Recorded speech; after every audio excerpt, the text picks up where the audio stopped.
Mais non, je vais pas parler de toi. Mais non.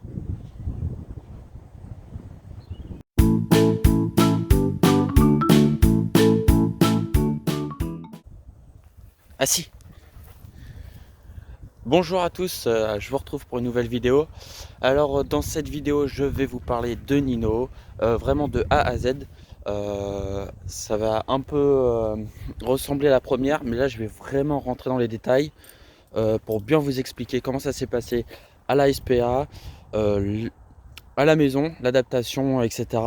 Et le dressage. Donc je vais aborder ces trois points. Alors tout d'abord, quand j'ai vu Nino, donc quand je suis allé le voir à l'SPA, Nino il avait 1 an et... non, je crois 1 an pile. Donc en fait, donc c'était un peu sur un coup de tête. J'avais pas prévenu mes parents, etc.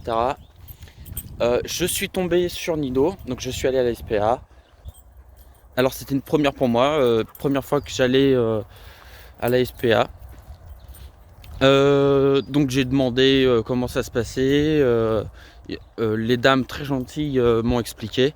Ensuite j'ai fait un tour dans le chenil. Donc j'ai visité, etc. Et je suis tombé sur Nino. Donc c'est presque un des premiers chiens sur lesquels je suis tombé. Donc comme je l'ai dit dans ma première vidéo, vraiment assez craintif, calme. Donc même je croyais que moi qu'il était maltraité au début. Mais en fait non, pas du tout, vous allez voir après. Donc comme je disais, c'était plutôt bien expliqué. Donc devant chaque chenil, il y avait un descriptif du chien, donc ses caractéristiques, voilà comment il était, son caractère. Donc Nino, c'était marqué chien sportif, assez dynamique, donc assez bien détaillé. Au début, je me suis pas trop, j'ai pas trop prêté attention parce que vraiment quand j'ai vu Nino, je me suis dit bah non, pas du tout en fait, c'est pas du tout ce chien là, il est craintif, peureux, voilà quoi. Donc juste avant il y avait un malinois, ouais, mais vraiment trop speed pour moi. Vraiment je pense qu'il allait pas du tout me correspondre. Vraiment trop dynamique. Mais au final c'est la même chose que Nino. Donc ça aurait pas changé grand chose. Donc je fais le tour, je finis de faire le tour du chenil. Et en fait, je m'aperçois que c'est Nino que je veux parce que j'ai flashé sur lui dès le début. Donc ensuite, je vais voir à l'accueil. Voilà, je leur explique. Ils m'ont dit OK. Donc moi, je partais en vacances. Donc les dames très gentilles, on s'est arrangé. Je voulais le chercher après mes vacances, donc 15 jours après. Très compréhensif et du coup, ils ont pu le garder Nino 15 jours de plus. Quand je reviens, donc on fait les papiers. Donc je crois qu'ils demandent une attestation de domicile et peut-être encore un autre papier, il me semble. Ça fait longtemps donc je peux pas vraiment vous confirmer tout ça. Pour Nino, du coup, au début, donc avant les vacances, j'ai payé 30 euros d'avance, comme quoi je prenais bien le chien, etc. Et quand je suis revenu, j'ai payé 200 euros. Donc en tout, Nino, j'ai payé 300 euros. Honnêtement, ça vaut carrément le coup. Après, il faut comprendre aussi qu'il y a les vaccins, il y a la nourriture, voilà, il y a tous les frais pour le chien qui sont dedans. Donc en vrai, c'est honnête quoi. C'est une association. Ils ont aussi besoin d'un peu de fonds pour aider les animaux. Donc vraiment 230 euros, moi je trouve vraiment pas cher, même si pour une SPA c'est vraiment pas cher. Donc j'avais 6 mois de veto offert, donc un suivi vétérinaire.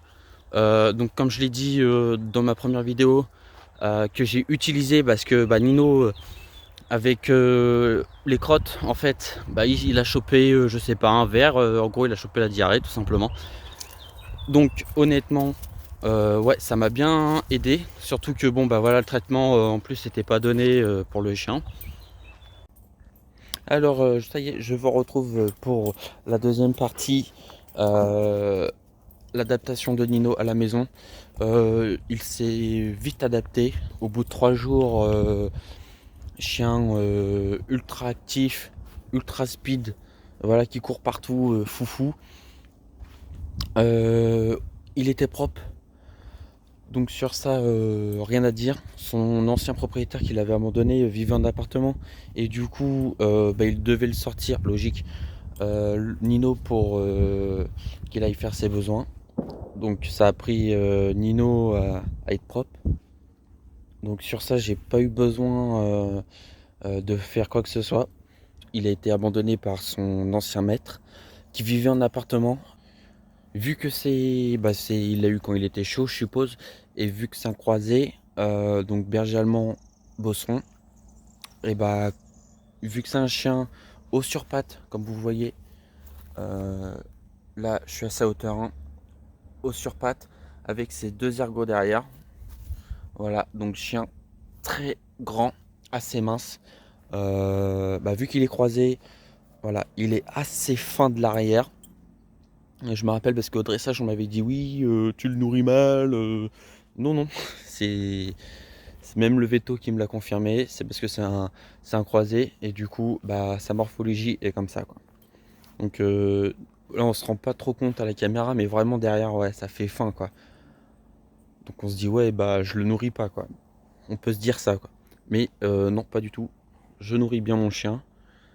Donc il a dû voir la taille de la bête et se dire non, il est trop grand pour l'appartement, etc. Donc ce monsieur a décidé, je sais pas s'il l'a abandonné dans la rue ou si il allait quand même à l'SPA pour l'abandonner.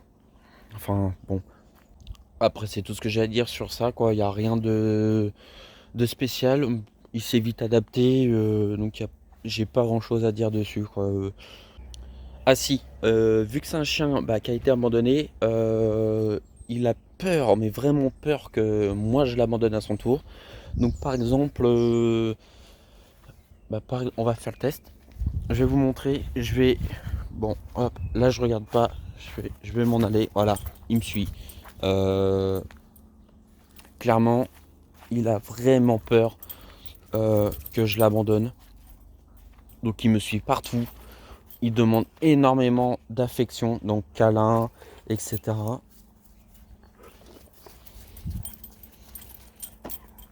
Donc ça c'est vraiment, je pense qu'il a été un peu choqué, je pense, d'être abandonné.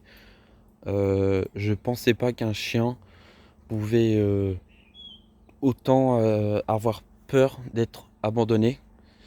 Comme quoi, il y a des ressemblances, je pense, avec l'humain, quoi.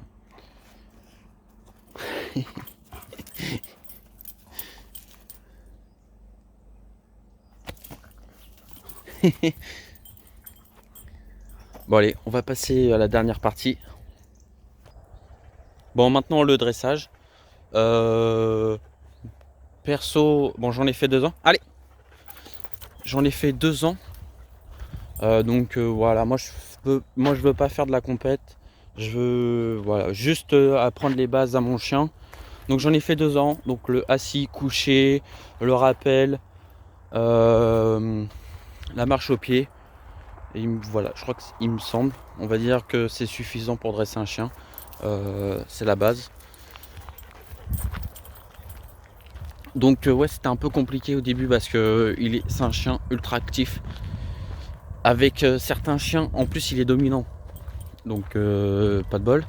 Donc avec d'autres chiens ça passait pas trop.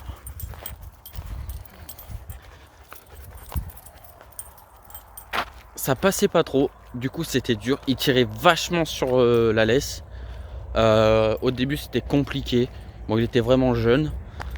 Bon, là avant le confinement j'en faisais encore un peu. J'ai failli passer l'oxo, mais du coup là, avec le confinement c'est mort. Et du coup je vais pas le passer, quoi. Voilà, je m'arrête là, c'est ma dernière année. Nino, assis. Nino, assis. Vous voyez, hop. Bon, il est bien dressé. Bon, il a ces périodes où il est foufou, il écoute personne. Comme tous les chiens, je suppose. Mais honnêtement, allez. Honnêtement, bon voilà, quoi. Je vais pas. C'était vraiment. C'était compliqué. Moi, je suis allé dans un bon centre de dressage Honnêtement, l'année, je payais 180 euros. C'était 2 fois par semaine, 1 heure. Donc si vous calculez bien, je crois que ça fait 3 euros la séance si vous y allez 2 fois et 6 euros si vous y allez qu'une fois par semaine. Donc moi, c'était vraiment pas cher. Les maîtres dresseurs étaient super bien, super cool. Voilà, et le chien, il apprenait vraiment, voilà, 2 ans, sachant qu'il avait déjà 1 an. Je trouve que vraiment, on a géré quoi. Après, pourquoi? Alors donc, moi j'ai pris mon chien en août. Pourquoi en août? Parce que voilà, l'été, c'est là où il y a le plus d'abandon. Donc ouais, je voulais un chien assez jeune. Parce que je sais que l'été c'est plus facile, il y a plus d'abandon, donc vous avez plus de chances de récupérer un chien. Nino, viens par là. Un chien jeune. Donc coup de bol, Nino il avait 1 an, c'est pas trop mal. Voilà, plus vieux, ça aurait été plus dur au dressage. Là, bon, 1 an ça reste raisonnable. Même 2 ans, ça reste raisonnable. Après, plus c'est vieux, plus c'est plus difficile de le dresser. Mais non, vraiment bien quoi. Alors moi je vous conseille, voilà, c'est l'été, il y a plein d'abandons. Il y a autant d'abandons juillet, août que toute l'année. Donc moi c'est ce que je vous conseille. Voilà, si un jour vous voulez adopter à la SPA, c'est d'y aller juillet, août. En plus, honnêtement, c'est pas cher. Voilà, pour tous les vaccins, la bouffe. En plus, ils vous donnent un peu de croquettes le temps que vous puissiez acheter le nécessaire. Donc c'est vraiment cool. Honnêtement, bon, voilà, comme je vous ai dit, moi j'ai pas eu de contrôle. Donc c'est un peu dommage dans un sens. Nino. Mais sinon nickel, ouais. J'espère que cette vidéo vous a plu. Lâchez un commentaire, dites-moi ce que vous pensez de la vidéo. Si vous aussi vous avez déjà adopté un chien, ce que vous en pensez de la SPA, etc., de ce que j'ai fait. Dites-le moi dans les commentaires. Lâchez une petite patte pour Nino, ça fait toujours plaisir. Et puis moi, je vous dis à bientôt.